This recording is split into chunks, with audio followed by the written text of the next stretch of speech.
ভালো করে পাহারা দিই, কেউ নোট টোট করছে নাই তো। ওখান থেকে চুপচাপ দাঁড়িয়ে আছি, এরা ভাববে আমি কিছু জানিনি, হয়তো কিছু বলতে পারবো না, বকবো না, সাদা সিধে দিয়ে আমার মাথায় টুপি পরিয়ে দিবে। তার থেকে বরং একবার জোরে আওয়াজটা দিই, কামড়াতে না পারি গর্জনটা তো করতে পারবো। এই আমাদের রুমে একটা মাস্টার পড়েছে বটে, মনে হচ্ছে টেকো বড় টাকটা ফাটিয়ে দিয়ে একদম মুখ গড়াটায় দাঁড়িয়ে আছে। কেন রে বাবা, দূরে গিয়ে দাঁড়া, নোটগুলা করে এনেছি বার করি।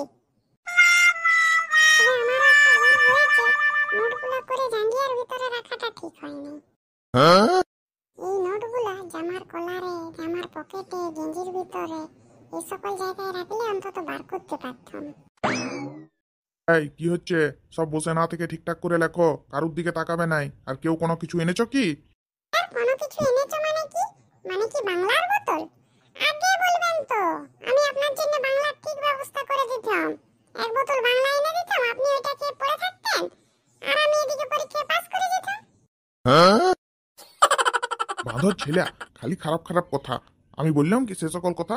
পরীক্ষা দিতে এসেছে, খালি উল্টা পাল্টা চিন্তা ভাবনা। আমি বলছি কোনো নোট টোট করেছো কিনা। স্যার, আমরা অত নোট টোট কোথায় পাবো? আমরা কি কোনো রোজগার করি নাকি? না না, ইয়াদিকে আমি এক নোটের কথা বললাম, আর এরা বলছে পয়সা নোট। তার মানে এরা হয়তো নোট করা জিনিসটা কি জানেই নাই। আর বেশি বলবো নাই, তাইলে বরং আমি আরাম করে বসতে পারবো। বসি আরাম করে, এরা না নিজেদের মতো লেখুক। আর যাই হোক, এরা নোট অন্তত করে নাই, কারণ নোট মানে কি তাই জানে নাই। রূপটা অনেক টায়ার্ড লাগছে, চেয়ারটাতেই একটু ঠেস দিয়ে শুই। এই তো শালা সুযোগ পেয়েছি। শালা কিছুই তো পাচ্ছি না, কি লিখবো? বল্টু তো নোট করে এনেছে, বল্টুকে বলি নোটগুলা দে। এ বল্টু, বল্টু। কি রে, কি হয়েছে? কি আবার হবে? ছেলে হয়েছে, তুই কাকু হয়েছু। পরীক্ষার হলে শুধু শুধু আলতু ফালতু কথা বলে সময় নষ্ট করছে। যেমন ও জানে না ওকে আমি কি জন্য ডাকছি। এখন তো তোকে শুধু একটা কাজের জন্যই ডাকবো, নোটগুলার জন্য। নোটগুলা দে। তারা ভাই, দুঃখের কথা আর বলিস না, নোটগুলো আমি জাঙ্গিয়ার ভিতরে এনেছি, বিয়ার বার করতে পারছি না। ছি ছি, তুই আর কোনো জায়গা পেলি নি? শেষ পর্যন্ত জাঙ্গিয়ার ভিতরে নোটগুলো রাখলি? ও, জাঙ্গিয়ার ভিতরে রেখেছি, তাহলে তো তুই আর নিবি না? না, অন্য জিনিস হলে লিথম নাই, কিন্তু এটা কি করবো, দায়ে পড়েছি তাই লিতেই হবে। দে লেখি, তারপর বাইরে যে হাতগুলো স্যানিটাইজার করে নেবো। ছেড়ে দে, অত স্যানিটাইজার ফ্যানিটাইজার আর কেনে, তার থেকে বরং নিতেই হবে না। ছেড়ে দে আবার কি রে? এক গলা জলে যে তুই আমার ছেড়ে দিয়ে চলে আসবি, আমি তোকে ছেড়ে দেবো? আমি কিছু পড়ি নেই, নোটগুলো আজকে ভরসা। নোটগুলো ছাড়া আমি কিচ্ছু লিখতে পারবো না, ফেল করে যাবো।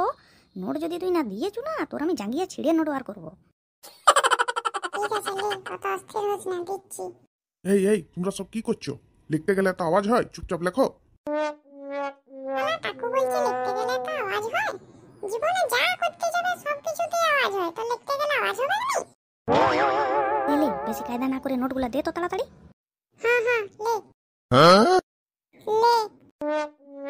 হ্যাঁ রে, এটাই কি লেখা আছে? মুদিখানার বাজার।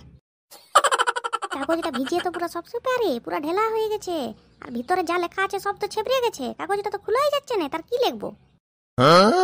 দেখ, তুই দিতে বলেছু, আমার কাছে যেমন ছিল দিয়েছি, আর কিছু জানি না। জানি নেই মানে? তুই কি এগুলো এমনি ভরেছিলি? হ্যাঁ, এমনি হলো কি করে? কথাটা সুভাষ না ভাই, কি আর বলবো, বলে লজ্জা দিস না। আমার দমে জোর পেচ্ছাপ পেয়েছিল, দিয়ে ওগুলাটা মুতিয়ে দিয়েছি, তাই অমনি হয়ে গেছে। ছি ছি, তোর মুখ তো আমি হাতে ধরে আছি, মেঘো মেঘো দূর। কি বটে এটা? দেখি তো, হাতগুলো ভিজা ভিজা, সে ঠান্ডা ঠান্ডা কেমন লাগছে। কে ছুড়লো কে জানে, কিছুই তো পড়া যাচ্ছে নেই। সব পুরো একদম ভিজে সব সুপে। সব লেখাগুলোই তো জোরকে গেছে, আর তো পড়ার কোনো উপায় নাই।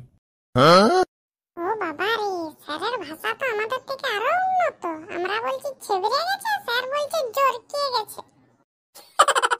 একে মানুষ জল পাচ্ছে না, কে আরো শুধু শুধু জলটা অপচয় করেছে সত্যি। আর ওইটা শুধু জল নয়, এটা মিনারেল ওয়াটারে ভিজানো।